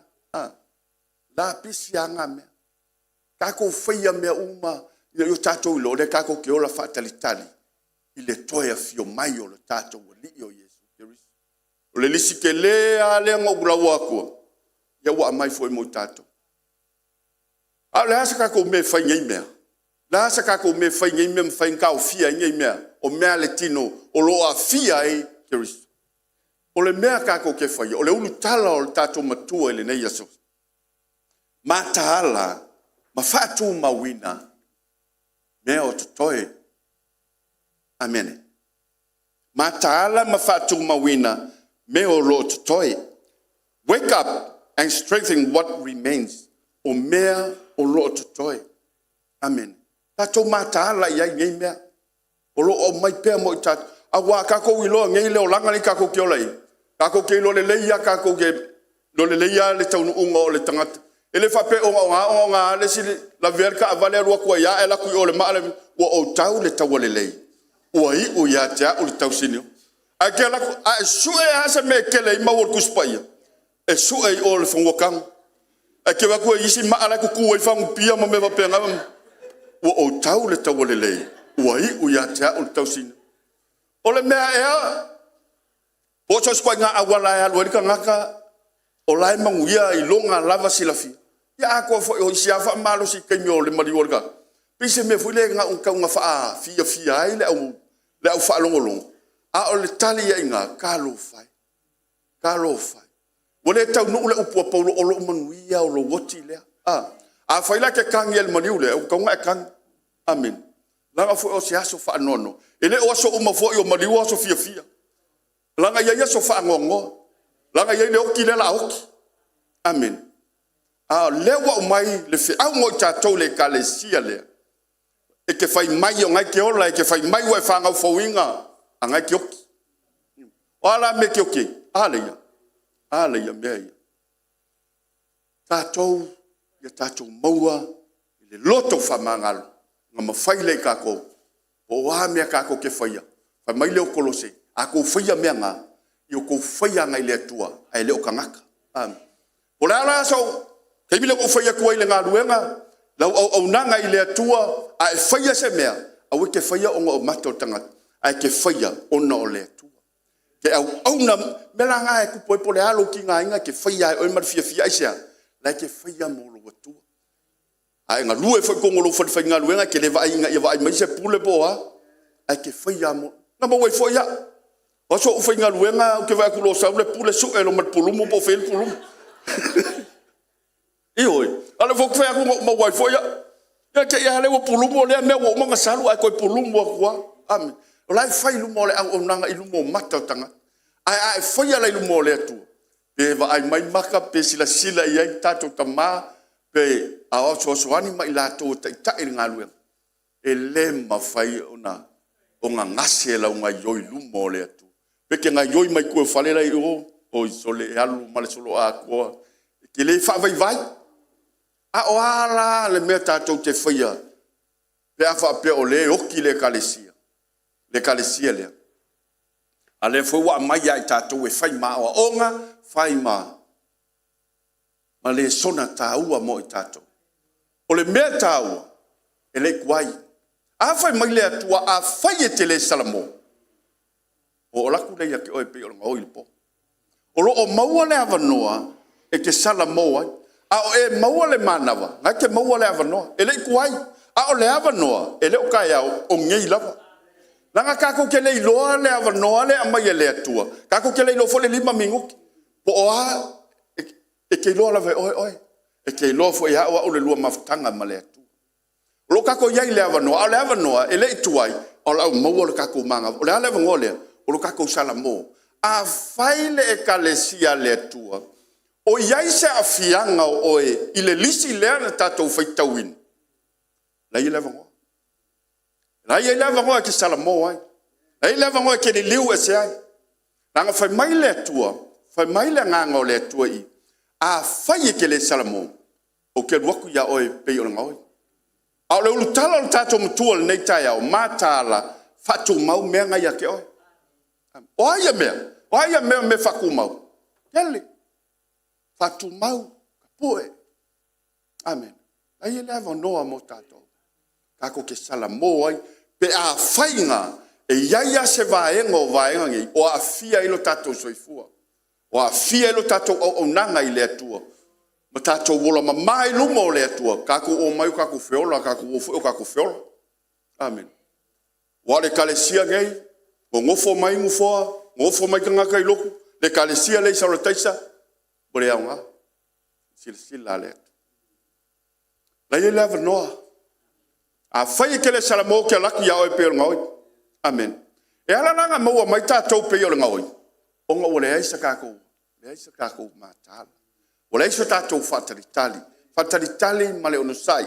Whataritali sa uni. Aya, whakarikali wakako wa o inga mai ngai mea. Wakako le whakanga i mea ia ongoa. O tātou whataritali o tātou iloa le ola i a keris. O le manuia lea. O le ava noa lea. Fai mai le atua, ia e matala, fatu mau. Fatu mau mea ngai koko ia i tato. O ia me fatu mau. Fatu mau, le lua maftanga ma le atua. Fatu mau, le ola tatalo i le atua. Tu fatu mau, le vi ingo le atua. Fatu mau, le fata faitaulanga i tu tonu o tato ainga. Pese le lotu ma le ainga, fa soa ia fionga le atua. E fatu mau nai. Matala ma fatu mau mea. Amen. E lei kuai, la i le avanoa tātou te salamo ai. A o le avanoa tātou te salamo ai, te mga kua le leia. E alanga maua i tātou pe o ngau. Ingo kakou le kāpenga. Kakou le matala. A avelalo mafau tau poto fo ia kos fulu. Lima e vālea, lima e atamamai. Sa iai le mea e tasi. Le wha moe moenga e tasi. Le wha tali le toia fio mai o le wha toa whaiawa. A o le mea nkupu. Na iai e nga saungiungi makapenga. A iai fo i lele, iai se tāpena. E saule wala aua, fio mai le fatoa whaiawa. Ia walanga agua. Wale ai se mema whai. Pamani lako oi, mai anko suau u mamatou. Pamai tau popopoto, e le lava iai tātou. Ai le leiongo ko o aku. E saili mai, ma whatau mai, ie whatau. Mai lenko suau. E o mai wa, o tapuni le whaituto. Male kala Yesu nga. O kuia o kou ki le iloa o kou. E se le whangongo le me. E ke iloa vaenga o le fionga le tua. E makua e whanua noa ia. Ke whangongo o no mea tupu i tangata. E fwile e kale sia. Ia pe fwile o yuta i le whiangainga ki tuai. Mua i seia. Olo iele mta upul na. Whamai le atua ia yuta ma Jerusalem o Israel. E loa e le povi, le kangakanga ki kausia o ia. E loa e le asingi le me whanga ngai o ia i le na te tausia. Aolong, wa le mafau faua. Wa laua e le atua le mafau faua le kangakai. Pa mai, o kapua e mai fua le ngu, si i mai o tau lima e alo la wai. A whau umia o te talo, au kou kakalo. Ke le fia whaalongo longo. Le leanga la le o le olanga le o langa oki la le kako ke o le au ke whai aku ai. E makua le fia sila ma fia whaafonga le atua. Ia kako me whai. A o le awa noa la le pe o ngau whai aku. E ui a inga makua. O le ale lo loto le angasala. Wa le fitalai le atua i. O le ale mu o le angasala i le kusila i sei. Mai o mai kako filifili. E ui a inga mua ko angasala. E si singa e pe yor kiona. Amen. E ila le vango manga ia le i. E ile me manga ia le kupule kalesia fa mai Yesu. E ia inga i kangaka ngai kongo le kalesia. Ai sa va vali fa tasima. Ai sea waka kaua ia ilato. E ia i kangaka o lai sa va vali fa tasima wa tataua ia ilato. Oka semana. Le matango fio le avainga. Mai leo le foi upulanga. O le manu malo. E faa ofu inai ofu sisina. O le ofu. Lau already le ofu mo tato. E ke le koe kau laku koe kau sue so sais le ofu ia. Already le ofu sisinga le mo oe ma. A o ai e vau ia lo mau le ofu lea. O oe o a uka ko ke vau ia lo kako mau le ofu lea. O whamanu yanga umaia na ave e kalesia i e fitu. O whamanu yanga umanga e maua le tangata manu malo. Ai ka fuseli mai, whawhenga ko iai, whawhenga ko ilo. Ia su e lau tusi le tusi o whalinga. Whalinga e lua si fulu.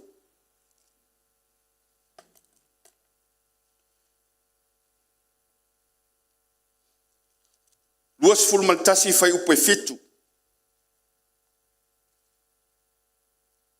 Ia, o le manu malo, e maua e ia mea uma, e fai foi ia umo na tua, e fai foi o ia mo uatali, amen.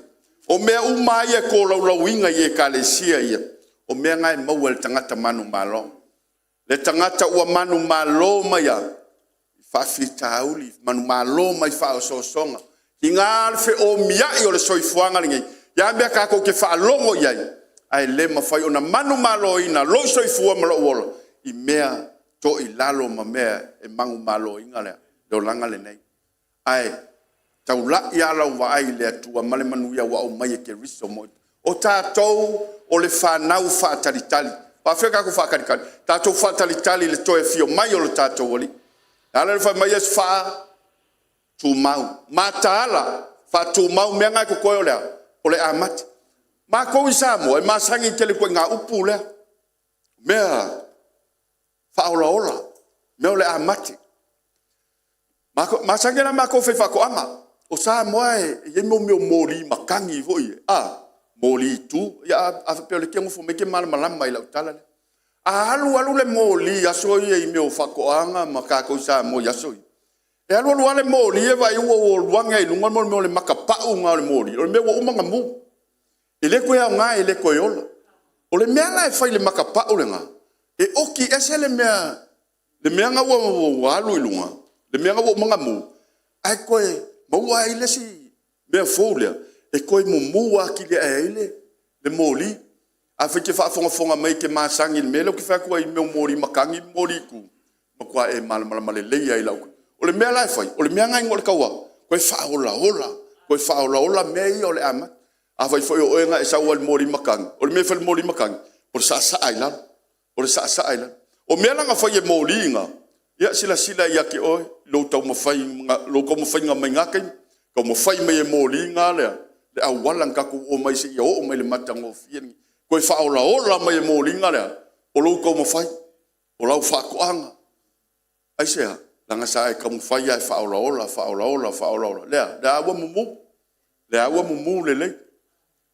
La fionga ia le atua. Koe whaola mea ia.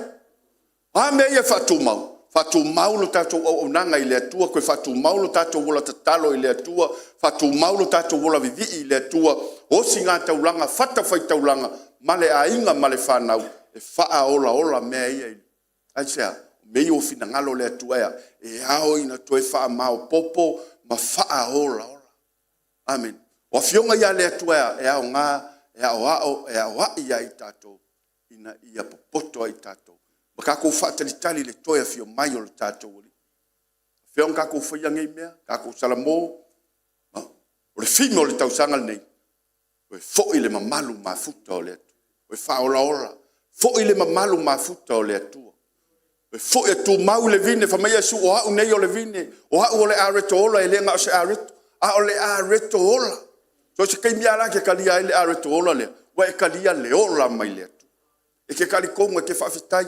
Me foi o whamangunga e le whaia se masangi. Kako ke kalia i ngai asa. E ke whaia o se ngau ke fia maua. La ho o mai le tino ola, le toto ola i lo kingo. Le kingo mai la le kako yo me kako. A ho o kula ye le tino ola ma le toto ola le. Ye vai le ya. E ma losi lo kingo pa. A e fatu tua ma tali tonu ya. Kako ke le whaia i leo mi masangi me kako ke whaia i. A kako ke whaia lo tatu manatu. Kako ke whaia i fau. I lea taimi, ma lea taimi, ma lea taimi. O ngā, kako la ngona i ai lea, kako la ai le manuia. Manguia o saunia e lea tua. Mo i tātou lana whanau. Koe whaolaola mea wa mata. Whaolaola. Tele.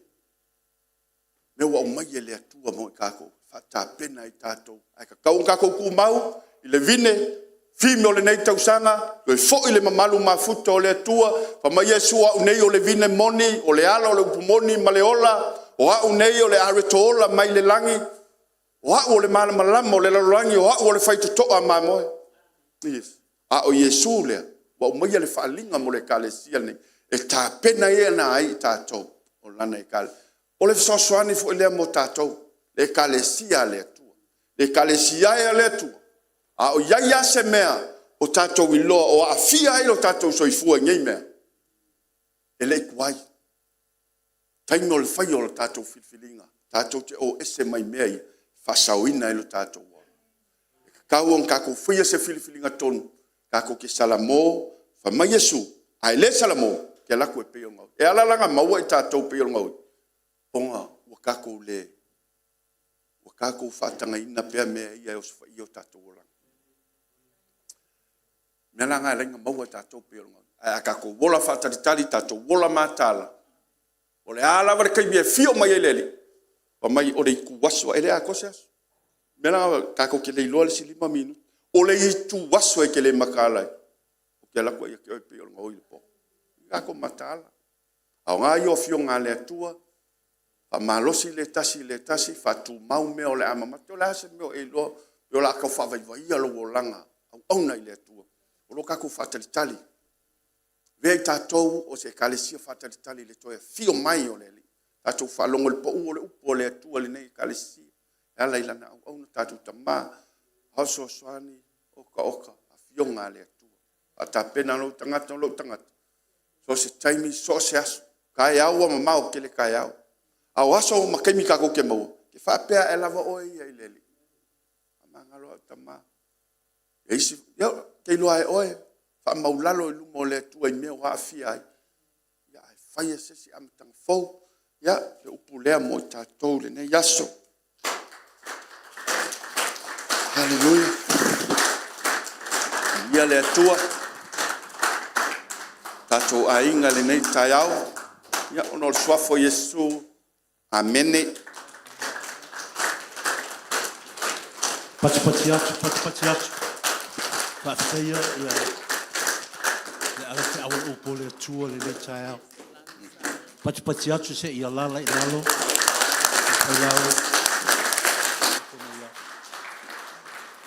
Aleluia. O le whai unga o le tusi. Mai a oe whaitalinga. I nā whaalonga ia. Me o lo whetalai mai e lea nganga o leli. The Spirit of God has spoken this morning. And you are the ones that the Spirit of God is speaking to. Wa whetalailea nganga o le tua ia te outou ma o tai au le nei. Whesiri, whawhena uiloa. Ana lo uloa wai tofu ma outou matalinga. Is that right? Is there anybody here without ears? Is this ear na sa weli o mayong talinga o tai au le nei? Be honest with me. Hey, o ngai o kafa a. O mea nei te loai, o oe lea, maa u lea, e na mai le upu lea. Are you with me? O iwa nei te vai ai, o le lei o lau whaalongo le tae ao lea, e te maua manuia lea na mai le kalesia lea, e te maua foi whaamanuianga lea na mai kalatia, e te maua foi whaamanuianga lea na mai a Roma, nam se kusinga mai mo ka kol kai ao ngai. Isaia 5:5, fai po sumatasi so tato whaamanuianga umana, ai va ai lai whaamanuianga lea na, watatala mai lava e le tua mo oe. Isn't that the reason why you came this morning? E lo mafuanga e nana e fio mai susu mai tala ao mai, ma e sa vali mai. Ui, yo va kuma kao mama. Ala. O ke de fia fai au ma upu nga wa de fai upu. Ai, o le me yo le langa tatu te vai ai. Ya, o me ka ki kala ngoa. Ai yo was me. The honesty of God and His love, His caring heart. Wa ka ko pe va upu o ispo ka. O pa lo ha ka. Lo sa ko au ka ngaka. Ka ko la lang la ka ko ka o tangata wa mi tonu. O oe o tangata mi tonu. Pa mai o o tangata mi tonu. O o tangata mi tonu. Say it and believe it. I'm a righteous person. Because that's exactly who you are. That's the very reason why you're here this morning. O oe o tangata mi tonu. Langa ye isi menga ko fie fai ka nga. Ko kikia ele sau. Afa se ka wanga wan ka. Ona na mana o tama ia e whaalongo i ana whaamanuianga ia lewe la o ia au mai mo oe moa e hala lana whailaunga le tai au no ma o oe o tangata mi o tonu awana ia whaapefo ia te e le o tangata mi o tonu ona o au menti ngai whai awa e te wha ingoina i leo e ona o au mea na langa o oe na maliu wa Yesu ke wisa moinga wa mau le te mi o siria la e ngalu mana tala purchase i upu ia na mai wha muntunga. Are you with me? Are you with me? That's who you are in the eyes of God. I mata le lalo langi lai o e fa pe o winga o de loko ya o e ke ki va dance ia nga mea. Langa lau ko te le role tua le te sau ai nei. Are you with me? Awa a fa ia tu langa lai o fa mai o sia mai mingu mai fa penganga e fa vai ai there. O lono winga e te leiloina o oe na maliu wa Yesu ke visu. O oi fala na le te fa me ki viso ni ya ta tu ni ka ya e o la lo langi la au ka ko fa me ki so mai la fa na we te ko makala o le la wal wa o wangi fa ke i o to lo wala tu ai ta pena le lai o wa le we loi i a fa ta te le ta pena fa me ki viso e sa we pe o le nga oi yo nga wi ko ke ia wa fo nga oi e le fa pe man nga oi o fot ka nga oi le i ma sanga wa e le fa pe le lo wat ai va ai langa le lo ke viso pa mai sauni ta pena pa mai la langi vai te mine e te le loil te mine le tawole we nei le va Persia o Iran o Persia ya se tu spaia ya Persia ma Israel ma America a o i le tulai mai le o Persia mo ia na fa war o Rusia o Korea North Korea mai foi nei ma saina o ina te mai le ata le o tulanga le la o mai e folinga mai ya wana talata mai le taua lona tolo le lalo langi o le taua o le taua a maketo o aso e ngata ai o i te vama e whanau longa i tato malu le nei mai le tausanga le pe a tato wona o tausanga le tau te mei le a vehe au mai e le tua mo tato i a whapena o na teita ina i tato e le nganga o le tua ma tato nau watu i lona mamalu ina i a aua ne i maua i ta ue le aso le na e pei o le sauala nga o i le po a ia e sauni e na e te loina fo ina e le ave sea lo ingoa mai le tusi o le ola e iei tangata e whapena no whaola ina ai ave sea o la to ingoa mai le tusi o le ola to te leo tangata o lo ola e whamei e te tau tino ola ki viso e vea mali mwa ola i lomo langa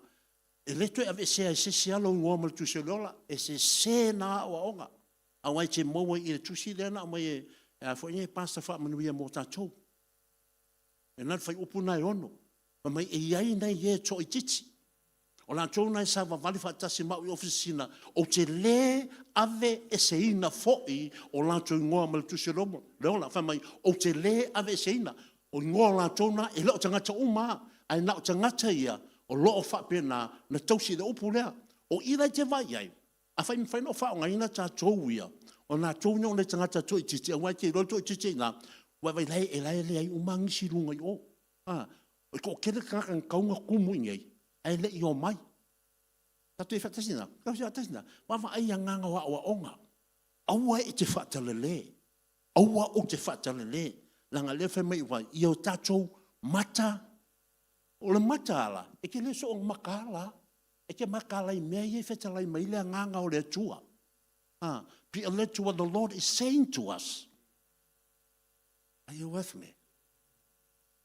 Hallelujah. Le alofa na o le tua I ate oi ma. O luna winga. E le ave se ke viso lo wingoa. I le tusi o lolo. O te sidi. A me te loe o tusi o lo ngu tusi o lolo. Mo le maula fionga le tua. E te tau tino lo ke viso. Once you confess Jesus Christ as Lord and Savior, invite Him to come into your life. Your name is written in the book of life. O le teimea te tau tino ke viso. Ma e foa I lo wo langa I a te whatu te o whatu lo wo langa mo oe. Ia, o na tusi o lo wingo tusi o lola. Ai ai la teimea wha le tonu ai a wanga. Masala ai a wanga. Na ta uero le upu na o le anga. Sala. Ai, a maua ta ue langa sala na a tatu e sala mua ma tatu e fo I le li. E tu mau au tai ngoa le tusi o le. O le ola. Ai a whai e sala lo ta anga ka milo lo lea. A ua ka le whatu e sim ka koe fo I le tua. O lona winga e ave se au tatu I ngoa mai le tusi o le. O le ola. I found le lofo le tua. I felt the love of God this morning in our lives. Especially le whaingo fia le au maina o lana upu le tae au le nei. O lona nau maina I ati oe. O le whesiri mo ta ua. A whai o whina ngaro ke viso sau le aso le nei. Mata e fio mai ke viso e si itia oi le aso le nei. Awa le wa mai e pasta mo tātou me hao na tā whaia. Wa mai al kalati e 5. E te wawa I na a au e whaia o la ufisa swani nei mo tātou o vai aso nei a umalolo to na I nei. Ko e fo il kalati nei 5. Te whai tau mea nau mea lea whai mai o fua o le tino. O langa o le o le tanga te tau o le tanga o le tino. Na e wha sololoe I lana lesi mena I lana I na o fua le o langa o le tangata wha le anganga. Le tangata la le whai mai le fonga ai fo ine le tui asal teisa. O la tō nei le avesi o la tui ngoa mai le tusi o le ola. Are you with me? Are you excited this morning that the Lord has spoken again? Oli wato e feta lai mai le tō mota uwakaara. You joyful this morning. Me too. O le tato vala au. O le taua I o vaenga I o vala au. O le tali lea I le whai upu lea. Pio mon whai upu e fitu. A o se e whai talinga. Wha longo atu me o feta lai mai le. E le pepelo le atua e ana le tusma ia. Se mai le au soe. O le ale lewa ngai loku. O le ua fikse fulu plus kau sanga kalunga uloko. O kalunga ufaola inga ua fasi fulu plus. Nga mea plus sa ye uminga o plus. O mea mangwia. Le ua uia ina. E le avela le tero tau sanga ia. Ma mea te arwa I le ola e whaavavau. Are you with me? O te arwa ina ona upu ia whaalongolonga I le aso ma le aso. Ma muli ai lea. So o tato wala aula I tae aule nei. Le avel tato wala aula tato te talo I le tua e ala le tato vi inga. I was just thinking as Pastor Manuel was coming through towards the end of the message. Wala tano whainua leli. Au wala wai leli ia ina le nganga le teimo le wala au. And this is what the Lord has spoken to me. O le whaingo tato wala au. Tato te no lofo umai lana I team. You've done a marvelous job today. And that's why I don't want you to miss the blessings. La tato no nofo whatasi uma. O la ule whatse wala au pe tato masane e o mai luma nei. Are you with me? Are you with me? Au te manaua o ina ia e la ngona ina le au mai ngalen e pasta man biole upuna le tae haole nei. I mea na e lai wha longo iai. Au wa ana mea monia o oe mao O le finangalo leo ta mamo ta ua. This is a promise for today. E te savali ma o savali whaatasi mao I ofu sisina. O nunga ofu sisina lia e sila I lale anganga. Na sau al te Apollo e sau wa ai ia te oe. E loa oe mai le telo isi tangata. O nei wa ai I ola e. E te ofu sisina, o le ofu sisina lia o le soifua whao uina wa ia te oe whao unga lea ngang pa ia te oe. E le mawhai ei le whiri, salamo iwa tasi lewe mai, e pao u mano ma mano, yo o tafa e le tei mai ia te oe malo wa inga. O leo fofonia na. That's how the world sees you, and that's how the spiritual realm sees you. Fa me e te ofu ma e sa wari watasi mai ei ofisina. Na te le ave sia foi, lowingoa, ma le tusi o leola. Ai a hoi lea so e a fio mai ei. E fio mai lava o ie na, ai whapena lea, o na whafosei, o na sitia o oe mao, I le aso le ta ua le aso le sitianga.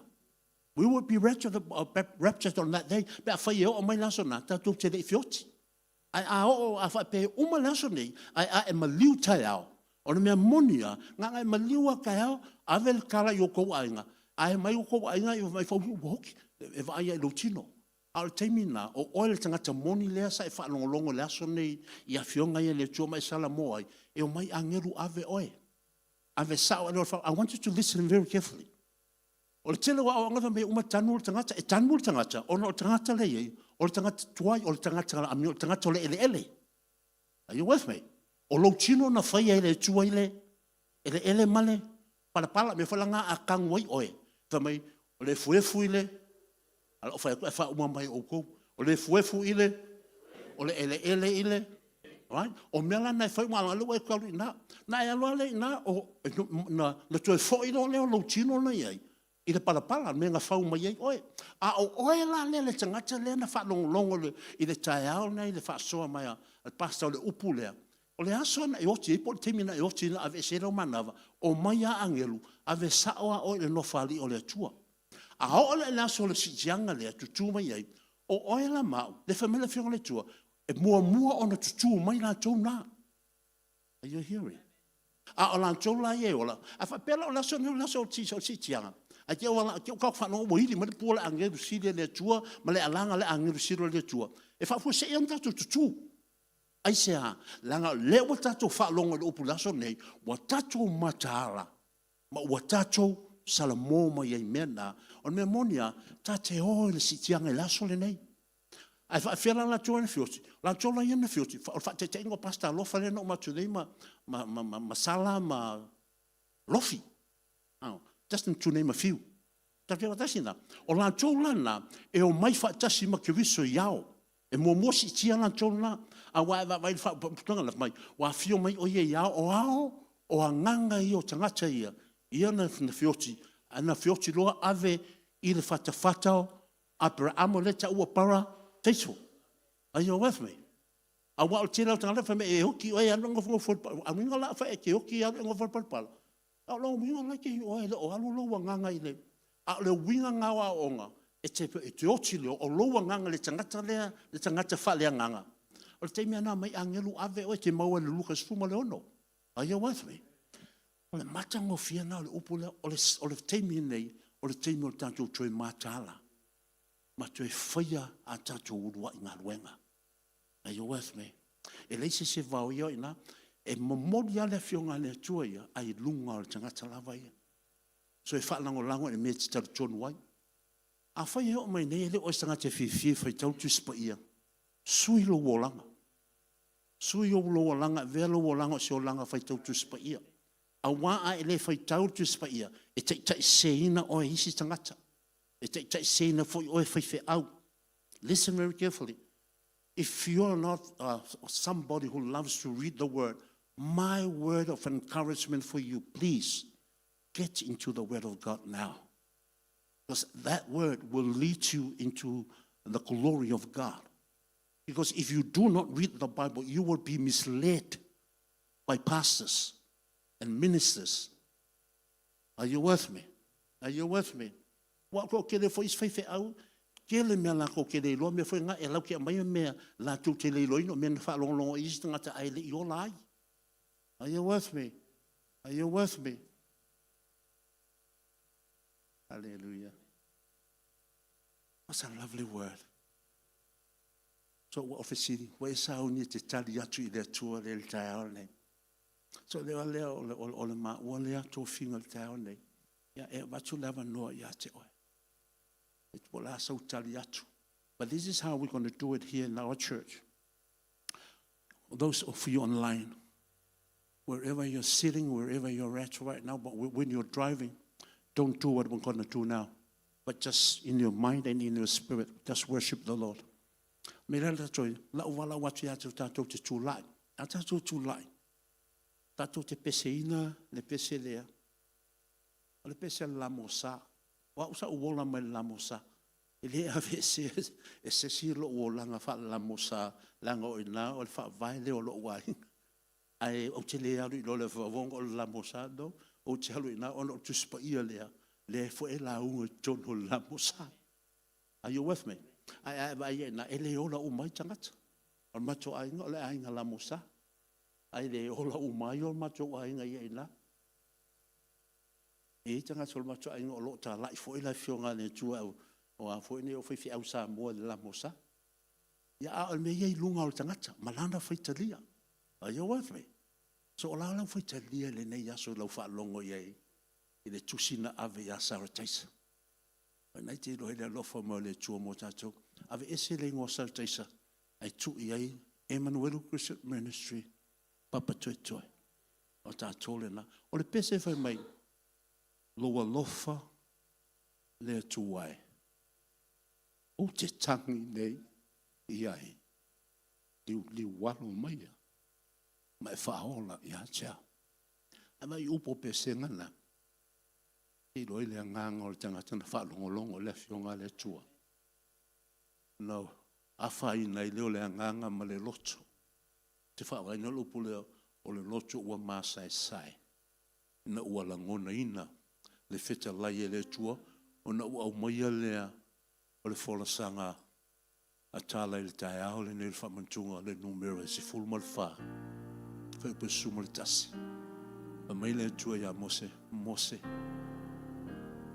E ino mai nei tangata ia te ao se ia hawhea.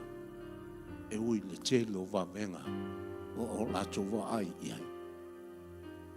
La soula ngone ina wa fōlinga wa oi le atua. Fōlinga wa o le atua i te teimi muni lava o le ave ese loa lo na alofa tunoa au le awha pena na whaasalaina tangatai. Ai na tua mose mawhai atu i le tua. Aua le tuai. Ia e alofa i o tangata. Ia e alofa awa i eile aso. E tala noa ai le maule nei. I oi Papatoetoe. I le kalesia le Emmanuel. Na ia i loa i le Emmanuel. E i eile teime i eile lo toa. A o lo toa le na e mawhai o le liliwina. I le tangata e whaalongo i lo upu. Masui ai o nato loto. Team, if you all can all come down, please. Sorry, I should have said it earlier. I want everyone to be on the floor. We're all going to sing that. And it's going to be our prayer. Are you with me? O te aungane ia te oi, aua te whanongo mai ona o sauningo le lotu. Au te mnao te oi te ngā wai mai le upu mai a oe whaitaringa. Ia e na wai le anganga o le tua. Don't listen to what I'm saying because of my voice and what I'm saying, but hear the words that have been spoken right from the start of this service today. Mai le teimina e ulu mai i o teimina o leo tia ungania i a te oe. Leanga e le pepelo le atua. E le liwina fo i le atua ana upu. Salamo e valuiva, tol sumalfa. O te le tu umavaenga i a upolo inga, o te le liwina fo i o upu wa uma ona o tule atu. Psalms 89 verse 34. I will never, that's God speaking, I will never violate my covenant, nor will I alter the words that I have spoken. He has spoken this morning and he's watching. He's watching over our church. And he's going to bless you according to the desires of your heart. John 15 verse 7 o tusi whaavai o le tatou a mau o le tau sanga le nei. A whai tau te tū mau i a tau i Yesu Kiriso lea, a tū mau fo ila upu i a tau tau, o mea umalava tau te manana o ai tau te ole mai i a tau i Yesu Kiriso lea, o te whaia lea mo o tau. John 15, the Gospel of John 15 verse 7. If you abide in me, that's Jesus Christ saying, and if my word abides in you, then whatever you desire and you pray, I will grant them for you. Tato tula. Tula o te mino le wala au, o te mino lau tali whai mai, i le tusi a sau te sa, o le whaitaringa, i nā whaalongo ia. Lea lau tato whaalongo. Lea lau o watu ma le pese tato te tatalo ai role, o le tato te talo na, are you with me? That song is going to be our prayer. And we'll sing that prayer. We'll sing it from our hearts. Because we have heard the Spirit of God. La tato pepese lea wa tato whaalongo i le nganga o le tua. Alleluia. Ia malie lau whaafonga angatama. Upu o mato ngutu. Ma mana tu matunga o mato lo. May the words of our mouths, the meditations of our hearts be acceptable unto thee. We have heard your word was clearly delivered. And we know you have been speaking, Spirit of the living God, unto us. He said, this is our personal response. Mato whalongo noa manino. Lo wau ngani mai ia e matou le tai ao le nei. O le matou tali le nei. O le tangata. Malana e tali atua ia te oi. Alleluia. Lo wa lo whalea tua e o te tangine iai liu liu a lo ma ia fa aolaya tea leanganga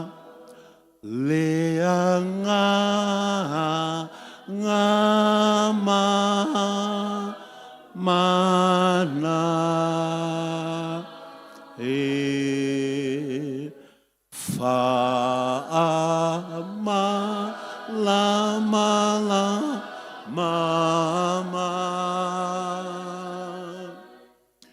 ia ngalue ilo une lo to ia fa aola ia Yesu talila ia le tali o Yesu Yesu ia e alofa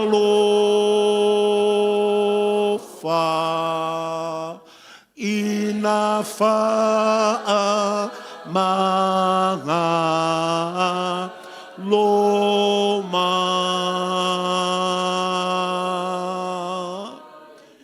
tinga ua mio ete o se mangasala e fai igual tata talo na avelol tavinga a olaya tea o se manga sa la Yehova ete leia a ia ave e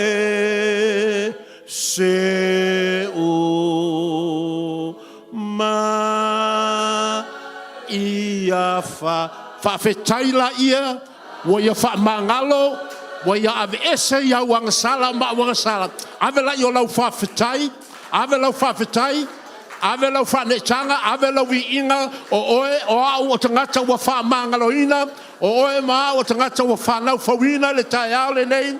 Aleluia, aleluia, ave lau whawhetai, ave lau whawhetai, tauchino atu, tatala lo fofonga, open your mouth and declare his glory, open your mouth and decree his word.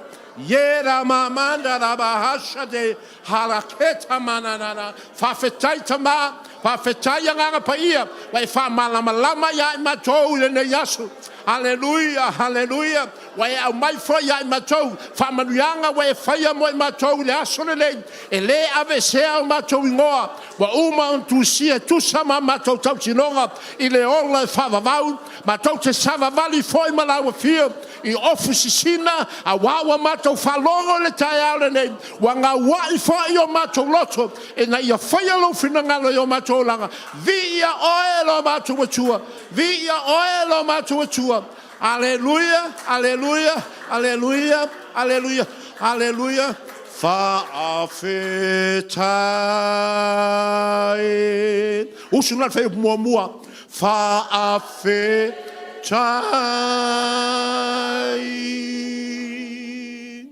wa mali e mata e vaang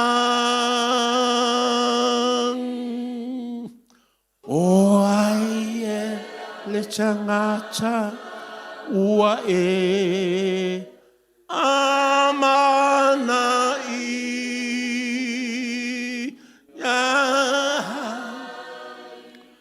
wa e fa'ahu lo ulu tau masua la uipu fa'afetai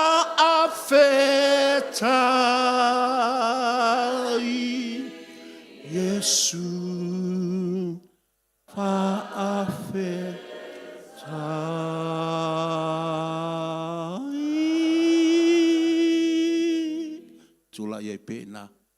Please remain with me for a couple of minutes.